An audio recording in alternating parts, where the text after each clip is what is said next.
So in this lecture, we are going to cover the deposits, particularly section 73. We'll cover here. We'll also do the brush up of how the deposit got evolved. So like we had discussed in the previous lecture that companies used to accept deposit, and deposit is basically accepting of money, and in that you are going to pay interest. This is more like a debt. You pay interest, and at the end of the tenure, you repay the deposit amount. So deposits were accepted by the banking company, non-banking financial company, basically the financial institutions, and it was also accepted by the other companies. Now, as far as the financial institutions are concerned, they were governed by the Reserve Bank of India, but the other companies, they were not regulated.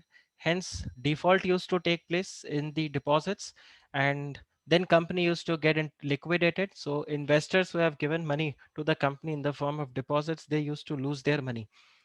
Therefore, in the year 1974, the amendment was made, and we have section 58A and 58B, which was inserted to regulate the deposits, which again gives exemptions to the banking company, non-banking financial company, and the small scale industries, SSI units. They were exempted from these rules, but broadly it covered the large institutions in the deposit rules. Then in 13th, in the year 2000, on 13th December 2000, the Major Companies Amendment Act of the 2000, they further introduced two more sections, 58AA and 58AAA, where again the companies were required to submit monthly return to the company law board if company defaults in the repayment of its deposits or the interest, and then the company law board is going to give appropriate directions to the company. The major thing was that the default in the deposit provisions was made as a cognizable offense, which is arrest without the warrant. Thereafter, the JJ Irani committee was being set up, which gave recommendations for the changes in the Companies Act. Right. So a lot of their recommendations were accepted in the Companies Act 2013, and Chapter 5 of the Companies Act 2013 deals with the deposits. We have section 73, 74, 75, 76, and 76A along with the rules we have to study. And this chapter 5 is not applicable to these three companies. So banking company, non-banking financial company, and a housing finance company, right? So these are the three companies on which this deposit rules are not applicable. Rest, the deposit rules are applicable to all. Now, as far as the definition of deposit is concerned, it is defined in section 2, clause 31. It defines what deposit is. And then again, rule 2 gives you the extension that what all will not constitute as deposit, because the definition of deposit includes everything. Then we have section 73, which prohibits the acceptance of the deposit from the public. So both public company, private company, they cannot accept deposit from public. Then we have a provision that the company can accept deposit from the members, but how? That is again provided in section 73 along with the rules that we have to read.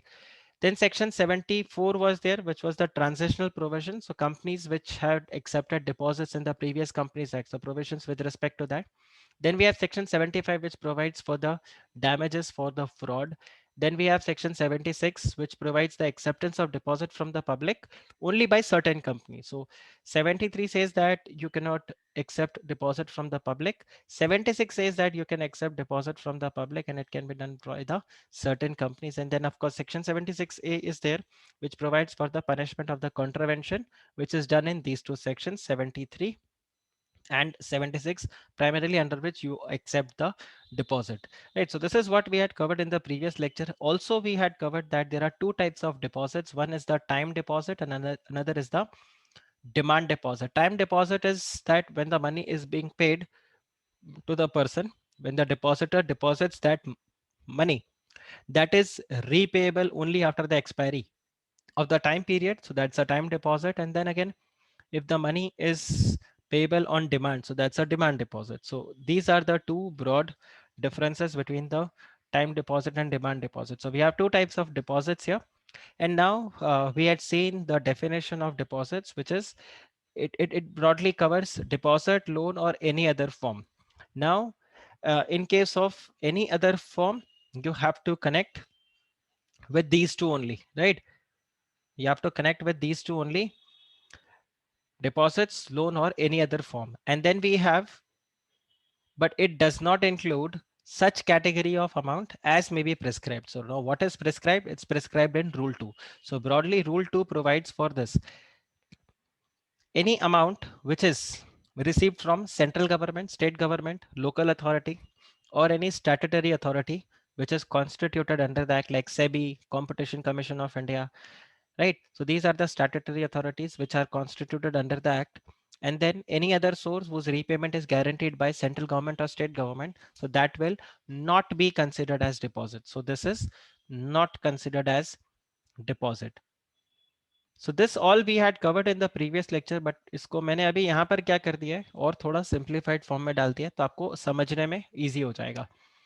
Then any amount which is received from, तो आप यहाँ पे constantly अगर देखो तो we have this term foreign, foreign, foreign. So yeah, if you receive it from the foreign government or from the foreign bank, international bank, multilateral financial institution, then any financial institution which is owned by the foreign government, foreign export agencies, foreign collaborator, foreign body corporate, foreign citizen, foreign authority, and also the person resident outside India. तो उनसे अगर आपको पैसा मिलता है तो उसको भी डिपॉजिट की तरह ट्रीट नहीं किया जाएगा. Then if you receive any loan or facility from any banking company or State Bank of India or their subsidiaries, so even that will not be considered as deposit. Then again, if you receive any loan or financial institution, right, any financial assistance from public financial institution or a regional financial institution, insurance company, or a scheduled commercial bank, so even that will not be considered as the deposit. Vineet has asked that, sir, what does multilateral financial institution means? So Vineet, multilateral financial institution जैसे मैंने बताया, unilateral, bilateral, and then you have multilateral.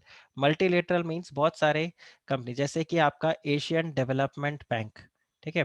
अब ये Asian development bank है, इसमें बहुत सारे countries हैं जिनका आप एक तरह से ये बोल सकते हो इसके बहुत सारे प्रमोटर्स हैं, ठीक है. तो इसमें जैसे इंडिया है, इंडिया एक मेजर पार्टनर है यहाँ पे, China is one of the major partner, Pakistan भी है. तो इन्होंने क्या करके रखा है, सब ने यहाँ पर इस बैंक को इन्होंने सेटअप किया. अब ये बैंक जो है एशियन डेवलपमेंट बैंक, ये वर्ल्ड के अलग अलग कंट्रीज को, बड़े कुछ अलग अलग कंपनीज को यहाँ पर वो पैसे देता है. सो ये आपका मल्टीलेटरल फाइनेंशियल इंस्टीट्यूशन हो गया. सिंपल, यहाँ पे आप ध्यान रखना, यूनिलेटरल मतलब वन, बाइलेटरल मतलब टू, और अगर आप मल्टीलेटरल को देखोगे तो यहाँ पर more than two. Multilateral is more than two. So बहुत सारे कंट्रीज अलग अलग मिलकर जब यहाँ पे फाइनेंशियल इंस्टीट्यूशंस को सेटअप करते हैं, तो राइट. सॉरी. फिर अगर आप यहाँ पे देखो तो you have issue of the commercial papers और any other instrument which is issued by the company as per the RBI guidelines. तो ये जो कमर्शियल पेपर्स है, ये भी एक शॉर्ट टर्म बोरोइंग्स की तरह रहते हैं, कंपनीज इसको इशू करता है. Then any amount which is receive from another company, so एक कंपनी दूसरे कंपनी को अगर यहाँ पे कोई डिपॉजिट दे रहा है तो उसको भी डिपॉजिट की तरह ट्रीट नहीं किया जाएगा, राइट. या अगर कोई लोन दे रहा है, एक कंपनी दूसरे कंपनी को अगर लोन दे रहा है, तो यहाँ पर इसको डिपॉजिट की तरह ट्रीट नहीं किया जाएगा. देन एप्लीकेशन मनी, तो एप्लीकेशन मनी के लिए थोड़ा सा ये कॉम्प्लिकेटेड आपको डायग्राम है जिसमें प्रोविजन है, जिसको मैंने सिंपल कर दिया. अगर आपको कोई एप्लीकेशन मनी मिला है for the allotment of the security, then up to 60 days आपको ये सिक्योरिटी को अलॉट कर देना है. अगर आपने 60 डेज के अंदर अंदर अलॉट किया तो जो भी आपको एप्लीकेशन मनी या एडवांस मिला उसको डिपॉजिट की तरह ट्रीट नहीं किया जाएगा. लेकिन अगर आपने 60 डेज में अलॉट नहीं किया तो आपको रिफंड करना होगा. इफ नॉट अलॉटेड, सो ये देखो, ये है allotment, allotment done, allotment not done. So if allotment not done, then आपको रिफंड करना है विद इन 15 डेज. तो अगर आप 15 डेज के अंदर अंदर उसको रिफंड कर देते हो, if it is refunded, then it is not going to be considered as deposit. लेकिन अगर आपने रिफंड नहीं किया तो फिर इसको डिपॉजिट की तरह ट्रीट किया जाएगा. इसके अलावा एक और प्रोविजन था कि जब आप रिफंड की बात करते हो तो रिफंड मतलब आपको कैश में उसको रीपेमेंट करना है, उसको एडजस्ट नहीं करना किसी और से. मतलब किसी और अमाउंट के साथ आप उसको एडजस्ट नहीं कर सकते, right. It has to be actually repaid. फिर अगर आप देखो, amount which is received from the directors of the company और amount which is received from the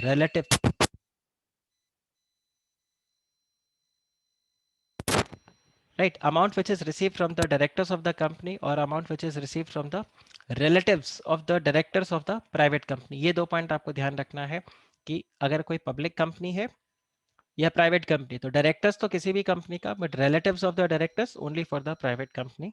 अगर ये कोई भी अमाउंट कंपनी को देते हैं तो उसको डिपॉजिट की तरह ट्रीट नहीं किया जाएगा। एंड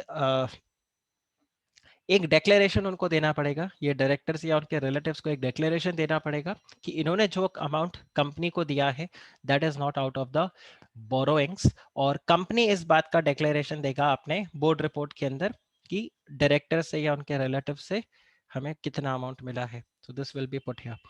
फिर अगर आप फर्दर देखो, कंपनी अगर बॉन्ड और डिबेंचर्स को इशू करे, तो आप यहाँ पे देखो बॉन्ड और डिबेंचर्स में भी कई बार वहां पर कंफ्यूजन रहता है कि किस कौन सा अमाउंट कैसा है। तो यहाँ पे आप सिंपली देखो, ये तीन कैटेगरी में अगर आपका डिबेंचर फॉल करता है तो फिर इन दैट केस ये आपका डिपॉजिट नहीं होगा, इसके अलावा वो फिर डिपॉजिट बन जाएगा। जैसे कि अगर 100% सिक्योर्ड बॉन्ड या डिबेंचर्स है तो वो डिपॉजिट नहीं है। So again in all these three cases it is not considered as deposit.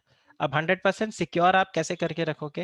How will you secure these debentures guys? How will you secure these debentures? By creating charge over the assets, है कि नहीं?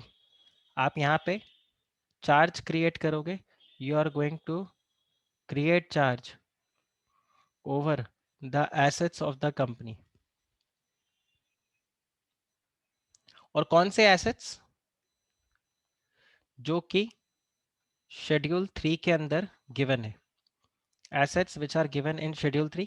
इसके अलावा आप यहां पर ये भी रखोगे एक्सक्लूडिंग कौन सा एसेट?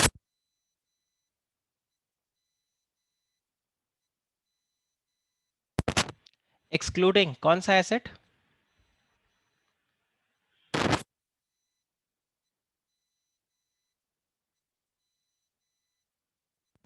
Excluding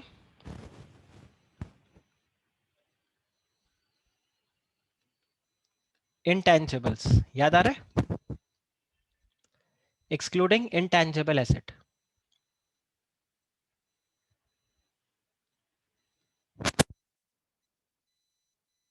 right? तो इनटैंजिबल एसेट्स को आपको एक्सक्लूड करना है, ठीक है? तो ये रहेगा। एंड इसके अलावा अगर आपके कंपल्सरीली कन्वर्टेबल डिबेंचर्स है जो कि कन्वर्ट होगा कितने सालों में? With in a period of 10 years, तो वो भी यहाँ पे डिपॉजिट की तरह नहीं होगा। और ये आपको ध्यान रखना है, नॉन कन्वर्टेबल अगर अनसिक्योर्ड डिबेंचर्स को आप इशू करते हो जो कि लिस्टेड है तो फिर वो भी डिपॉजिट नहीं। अदरवाइज आप देखो सिक्योर्ड है या कंपल्सरीली कन्वर्टेबल है तो चलेगा, लेकिन यहाँ पर आप देखो ना तो ये कन्वर्टेबल है और ना ये सिक्योर्ड है, बट क्योंकि ये लिस्टेड डिबेंचर्स है तो फिर यहाँ पर आपको उसको डिपॉजिट की तरह ट्रीट नहीं किया जाएगा। Is this clear? Bonds debenture clear हुआ, राइट? ये चार्ट आपको हेल्पफुल लग रहा है? एकदम सिंप्लीफाइड वे में आपको यहाँ पर दे दिया। अब अगर आप ये चार्ट को भी 2-3 बार जस्ट ऐसे ही गो थ्रू कर जाओगे तो आपको ये दिमाग में अच्छे से सेट हो जाएगा। फिर अगर आप देखो इंटरेस्ट फ्री सिक्योरिटी डिपॉजिट अगर आपको मिल रहा है from the employees up to his annual salary तो वो उसको भी डिपॉजिट की तरह ट्रीट नहीं किया जाएगा। Then interest free amount which is received to be held in trust, so ये भी डिपॉजिट की तरह ट्रीट नहीं होगा। फिर अगर आप यहाँ पे देखते हो कि अगर अमाउंट मिला है आपको इन द कोर्स ऑफ बिजनेस, तो ये एक थोड़ा सा लंबा लिस्ट है। तो आपको कोई अमाउंट यहाँ पर रिसीव हुआ है, अब वो अमाउंट कैसे रिसीव हुआ है? That amount is received by way of an advance. अब ये एडवांस अप टू 365 डेज तक आपके पास अगर है फॉर सप्लाइंग द गुड्स और for the provision of services, so in that case it is not deposit. But beyond 365 days भाई इसको फिर डिपॉजिट की तरह ट्रीट किया जाएगा। हालांकि इसमें एक एक्सेप्शन है कि अगर सपोज कोई लीगल प्रोसीडिंग आपका पेंडिंग है तो फिर उसको डिपॉजिट की तरह ट्रीट नहीं होगा क्योंकि वो मैटर डिस्प्यूटेड है, इसलिए आपने उसको रिफंड नहीं किया। और दूसरा आपको ये ध्यान रखना है कि ये 365 डेज के अंदर भी ये अमाउंट जिस दिन भी रिफंडेबल हो गया आपको उसको 15 दिन के अंदर अंदर रिफंड करना है।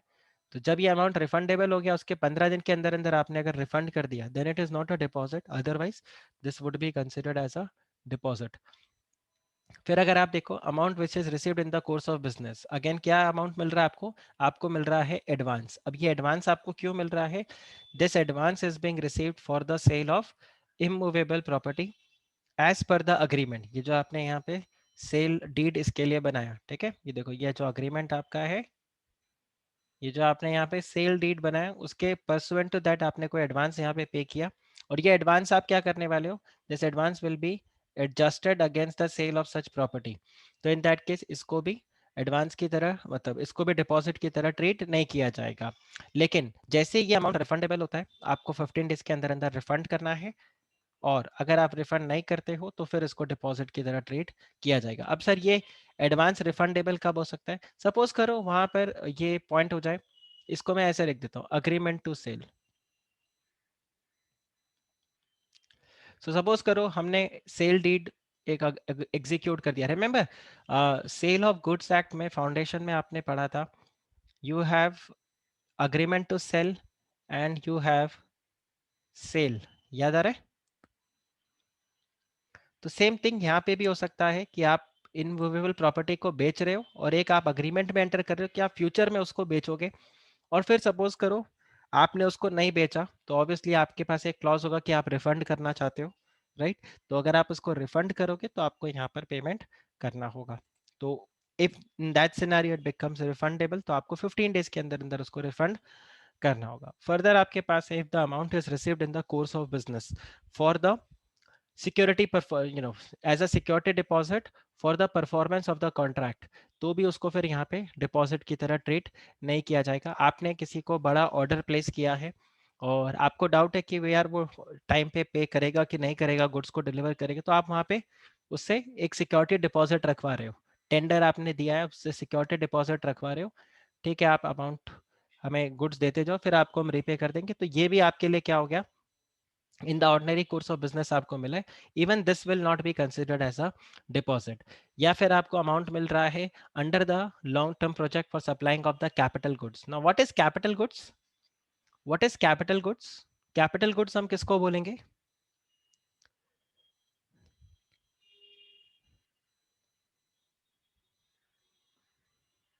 कैपिटल गुड्स हम किसको बोलेंगे? What is capital goods? ये आपने टर्म पहले भी सुना है? क्या आपने कैपिटल गुड्स का नाम पहले भी सुना है? Which we don't deal frequently, okay. और कुछ?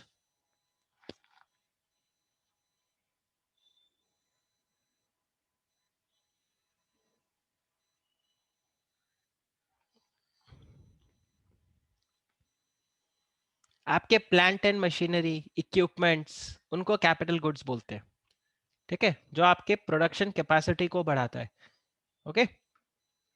सो आपके प्रोडक्शन कैपेसिटी को जो बढ़ाएगा, जो सेटअप करेगा, हाँ, गुड्स आगे प्रोडक्शन करने में काम आए, करेक्ट। तो उसको हम यहाँ पे बोलते हैं। फिर अगर आप यहाँ पर देखो, any advance which is receive towards the providing future services in the form of warranty और मेंटेनेंस, ठीक है, तो उसको भी यहाँ पर हम क्या बोलते हैं? डिपॉजिट की तरह ट्रीट नहीं होगा, serve for the warranty maintenance के लिए। लेकिन 5 इयर्स या कॉमन बिजनेस प्रैक्टिस में जितने टाइम का आपको एडवांस मिलता है, उतना आपको एडवांस मिले तो it is not considered as advance, I mean it is not considered as deposit. या फिर आपको कोई एडवांस मिला है जो कि सेक्टोरल रेगुलेटर जो है, जो आपको गवर्न करता है, वो आपको यहाँ पे दे रहा है। So this is there. And then we have advance for the subscription of the publication, जैसे कि प्रिंट या इलेक्ट्रॉनिक के लिए, तो फिर यहाँ पर आपको that is also considered as an, you know, not considered as a deposit. तो ये इतना अमाउंट आपके पास ऑर्डिनरी कोर्स ऑफ बिजनेस में, ये इतना अमाउंट आपको अगर मिल रहा है, तो this will not be considered as the deposit. Further अगर आप यहाँ पर देखो, amount which is brought in by the promoters और देयर रिलेटिव्स। अब क्यों लेकर आ रहे हैं वो और कैसे लेकर आ रहे हैं? वो अमाउंट लेकर आ रहे हैं by way of an unsecured loan. और क्यों लेकर आ रहे हैं? क्योंकि उन्होंने किसी बैंक या फाइनेंशियल इंस्टीट्यूशन से लोन लिया है और उनके लोन अग्रीमेंट में एक ऐसा स्टिपुलेशन था, एक ऐसा प्रोविजन था कि ये जो प्रमोटर्स है, इनको भी कुछ अमाउंट डिपॉजिट करना होगा एज और एक कुछ अमाउंट इनको भी कंट्रीब्यूट करना पड़ेगा कंपनी को, क्योंकि अगर जैसे बैंक आपको कुछ लोन अमाउंट दे रहा है आपकी कंपनी को, तो वो बोल रहे हैं प्रमोटर्स आप भी कुछ अमाउंट कंपनी के अंदर दो। तो उस वजह से ये अनसिक्योर्ड लोन दे रहे हैं। तो जब तक आपका बैंक का लोन सबसिस्टिंग है तब तक उसको डिपॉजिट की तरह ट्रीट नहीं किया जाएगा। एक बार आपका बैंक का लोन रीपे हो गया, after that that amount is to be refunded, नहीं तो फिर उसको डिपॉजिट की तरह ट्रीट किया जाएगा। तो ये एक मैंने इसको डायग्रामेटिक फॉर्म के अंदर भी आपको बना के दिया है। अगर आप देखो तो ये रहा आपके पास बैंक या financial institution. Bank financial institution आपको लोन दे रहा है और प्रमोटर्स और रिलेटिव्स में यहाँ पर क्या लेकर आ रहे हैं, they are getting unsecured loan to the company. और ये अनसिक्योर्ड लोन लेके क्यों आ रहे हैं? बिकॉज बैंक के कंडीशन के साथ है। तो जहां आपने कंपनी ने बैंक का लोन रिपे किया, वहीं पर साइमल्टेनियसली इनका लोन भी रिपे हो जाना चाहिए, otherwise this will be considered as a deposit. Then amount which is accepted by the Nidhi company under the section 406 और उसके रूल्स के हिसाब से, या फिर किसी चिट फंड को अगर सब्सक्रिप्शन के थ्रू मिलता है पैसा। फिर ये मैंने एक ही ग्रुप बना दिया, सेबी के जितने हैं एक साथ मैंने इनको क्लब कर दिया है। इसमें है collective investment scheme, alternate investment fund, domestic venture capital fund, infrastructure investment trust and real estate investment trust। तो अगर ये सेबी रेगुलेशंस के हिसाब से कोई अमाउंट को रिसीव करते हैं तो इनको भी डिपॉजिट की तरह ट्रीट नहीं किया जाएगा। और अगर एक स्टार्टअप कंपनी है जो कि यहाँ पे इशू करता है किसको, कन्वर्टेबल नोट को। अब ये कन्वर्टेबल नोट जो है ये क्या होगा, ये कन्वर्ट हो जाएगा इक्विटी शेयर्स में या फिर ये रीपे हो जाएगा with in a period of 10 years। और इसका अमाउंट कितना होना चाहिए, 25 लाख रुपीज या उससे ज्यादा होना चाहिए। तो इन दैट केस यहाँ पर उसको भी डिपॉजिट की तरह ट्रीट नहीं किया जाएगा। तो ये एक आपके पास पूरा ब्रॉड प्रोविजन था विद रिस्पेक्ट टू दिस। आप बताइए।